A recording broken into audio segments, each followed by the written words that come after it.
Hello friends, good morning. ఇప్పుడే షాప్కి వచ్చా. పొట్టు వర్షం పడుతుంది. చూడండి ఫ్రెండ్స్, ఎంత వర్షం పడుతుందో.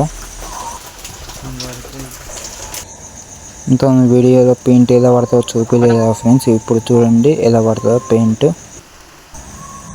ఇప్పుడే షాప్ నుంచి బయటకు వచ్చా ఫ్రెండ్స్. చూడండి ఫ్రెండ్స్, రోడ్డు మొత్తం మునిగిపోతుంది. నా పాయింట్ మొత్తం తడిసిపోయింది. గోదావరి రోడ్డు మీద కూడా వచ్చింది. ఈ బిచ్చులని చూడు, కార్ వేసుకొని వస్తున్నాడు. వర్షం పడుతుందని బిస్కెట్ తెచ్చుకున్న ఫ్రెండ్స్, తిందామని. లంచ్ టైం అని ఇంటికి పోయిన ఫ్రెండ్స్, అన్నం తిందామని. చూడండి ఫ్రెండ్స్, ఎంత వర్షం పడుతుందో. ఇప్పుడే అన్నం తినొచ్చా ఫ్రెండ్స్. అన్న ఈ పని చెప్పిండు, ఈ బతిట్లన్నీ చదువురా, అవి చదువురు అయిపోయింది ఫ్రెండ్స్. అన్న ఎత్తాపు తెచ్చిండు, తినరా అని. షాప్ ఇప్పుడు క్లోజ్ చేసాం. ఇంటికి పోదామంటే పొట్టు వర్షం పడుతుంది ఫ్రెండ్స్. ఈ వీడియో అయితే ఇంతే. మళ్ళీ రేపు వస్తా. బాయ్.